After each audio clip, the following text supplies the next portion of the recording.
Hey everyone, welcome back. Ready for a deep dive? Someone sent this idea our way, and gotta say, this one's got my brain firing on all cylinders. A Muslim Economic Union, an MEU. It's kind of like, what if the EU had a sibling, but with, a whole different cultural and economic landscape? The ambition is pretty breathtaking, isn't it? I mean, we're not just talking about boosting trade here. Hmm. This source is painting a picture of a full-on economic and cultural revival.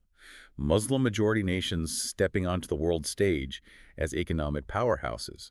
And not just in, like, the traditional sectors, but in the cutting-edge fields too, right? Yeah, forget playing catch up. This is about setting the pace. And they've got some pretty bold ideas about how to get there. We're talking shared currencies, ditching those trade barriers, even envisioning a made in the Muslim world label. Can you imagine? Like, that's going up against the big dogs globally. That EU comparison is smart, for sure, but it does kind of highlight the massive undertaking this would be.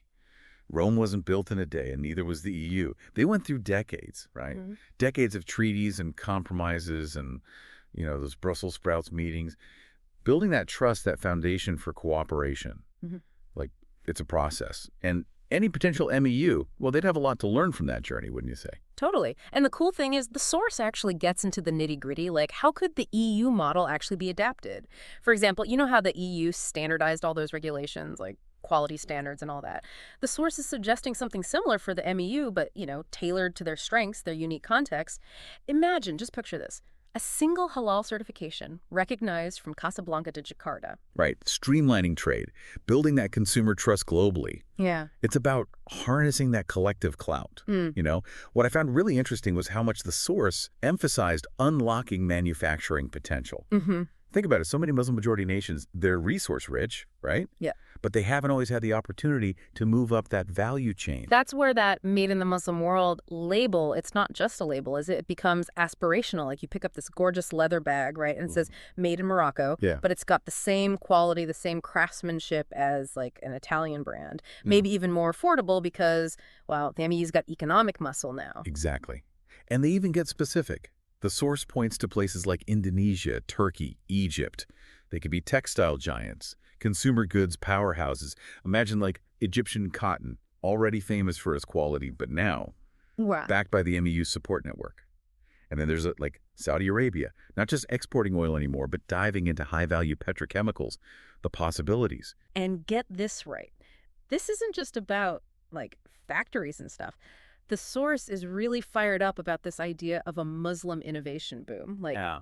full-on R&D centers, tech hubs popping up left and right, attracting the best minds, not just from within, but globally. It's ambitious, no doubt. Yeah. But think about it. What if the UAE became the global hub for AI? Right. They've got the resources, that strategic location. Yeah. It's ripe for drawing in top talent. Yeah. Or Malaysia becoming the leader in green technologies, Yeah. building on the expertise they already have. Right. And they even talk about like specialized centers of excellence within the MEU, each one focusing on a different cutting edge field. It's like a brain trust on a continental scale. Exactly. The source uses this example, right? Imagine a pharmaceutical company, let's say in Turkey, collaborating with researchers in Jordan and Morocco, all working together to develop new medicines. And that kind of cross-border collaboration, with the MEU backing it, facilitating it, who knows what breakthroughs could come from that? It's not just about catching up anymore. It's about setting the pace in the industries that are going to shape the future. Right. And that's what's so mind-blowing about this whole MEU concept, isn't it? It's not just economics. It's about reshaping the world, fundamentally. But, of course, every rose has its thorns, and the source definitely acknowledges there'd be challenges, like a whole bunch. Oh, for sure. There are going to be hurdles, some serious ones. And probably, like, the most glaring one is the dominance of Western products. I mean, that's a challenge a lot of developing economies face. And the MEU, if they want to make this happen, they got to address that head on. What do you think about their suggestions there? I thought it was interesting how they were going for that multi-pronged approach, starting with something as basic as a Buy Muslim campaign, kind of like, those buy local initiatives we see. It's an intriguing idea. Yeah. And it's not like it's unheard of. We've seen these kinds of movements gain traction before. Think about like Gandhi's Swadeshi movement in India. They encouraged boycotting British goods, supporting local businesses. It was huge. Right. And it wasn't just about like economics, was it? It tapped into something deeper national identity, that sense of pride in what you create, supporting your own communities. Precisely. And that's something the MEU could tap into as well. Hmm. The source talks about building on that shared identity. Mm. Having that made in the Muslim world label Mm.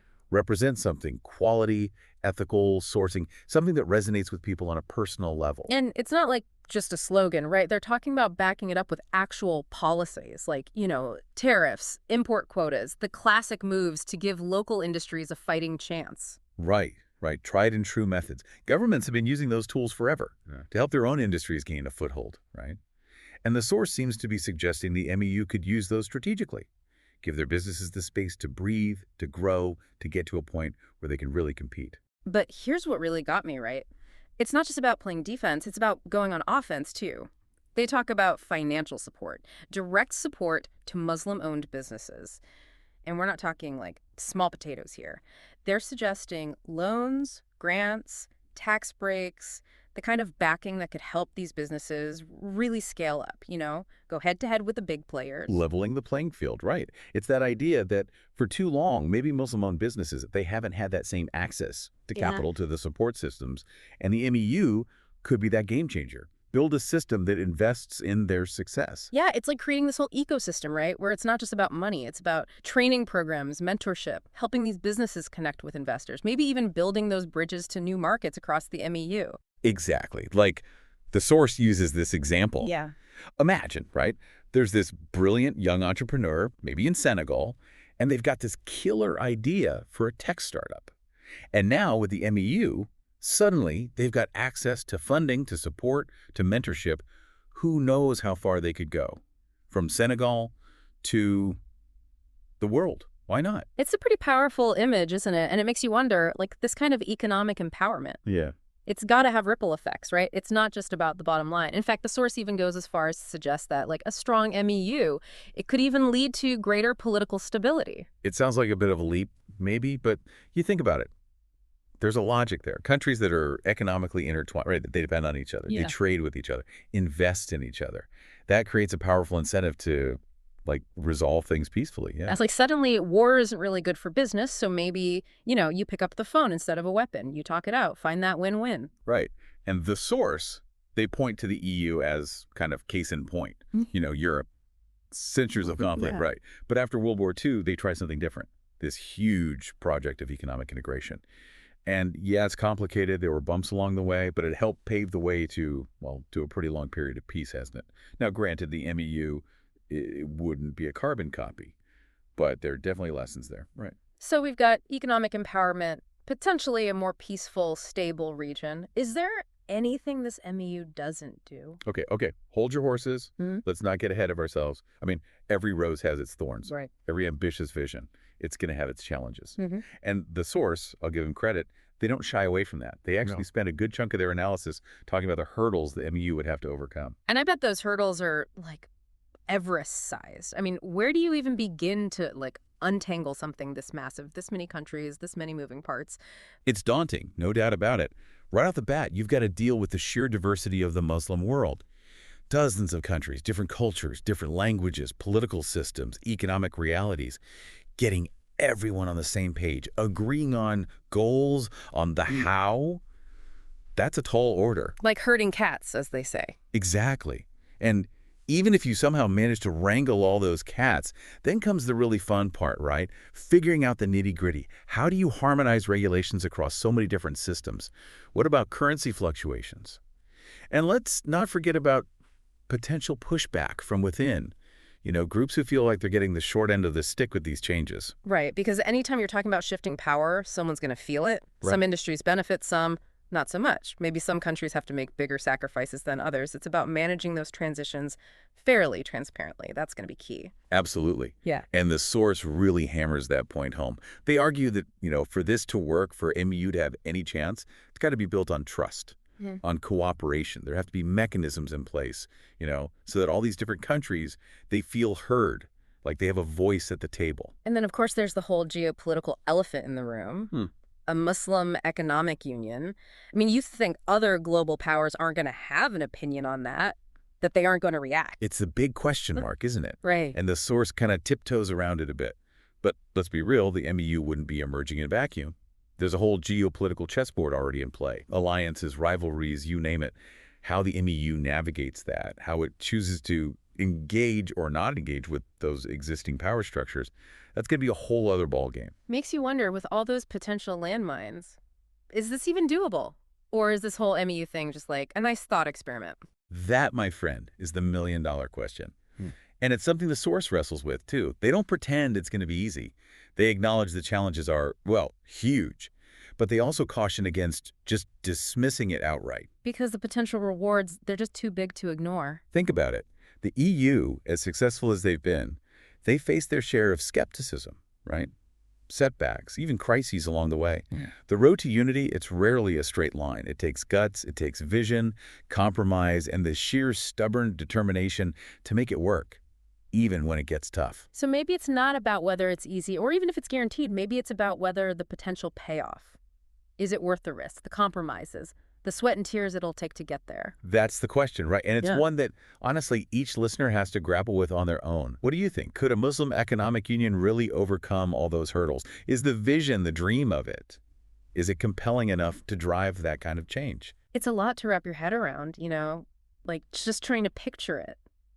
If even half of what this source lays out actually happened, it'd be a whole different world, wouldn't it? No doubt about it. The implications are massive. You'd potentially have an economic bloc rivaling, who knows, maybe even China someday. Yeah. Think about the influence. Natural resources, trade routes, technology. The whole global balance of power could shift. Okay, so say, hypothetically, this MEU gains traction. How do you think other major players, on the world stage would react? Would it be like, hey, welcome to the club, let's partner up? Or more like, uh-oh, they're gaining on us, gotta watch out for these guys? Million-dollar question, right? Yeah. And it's one the source kind of dances around a bit, but come on, we know better. A Muslim economic union, it wouldn't be popping up in a vacuum. Alliances, rivalries, economic interests. It'd be a fascinating dynamic to watch unfold. Totally. And speaking unfolding, the source also talks about this idea of a cultural renaissance, like this renewed sense of shared identity across the Muslim world. What'd you make of that? It's an intriguing thought, isn't it? Could economic cooperation actually spark something deeper? More cultural exchange, understanding, maybe even help bridge some of the divides that exist within the Muslim world itself. It's a question worth pondering. Right. Like, what if this whole MEU thing, it's not just about, like, spreadsheets and trade deals, but something more profound, something that changes how people see themselves, see the world? Now you're getting philosophical on me. But I like it. It's a question that would have historians and sociologists debating for decades, right? Yeah. Does closer economic ties automatically mean closer cultural ties? Or does it create new tensions, challenges to how people identify themselves, where they feel they belong? That's not so cut and dry. So much to unpack, but that's what I love about these deep dives, We get to tackle these big, complex ideas, sit with the questions, even if we don't have all the answers. Couldn't agree more. We're not here to give you a neat little bow on everything.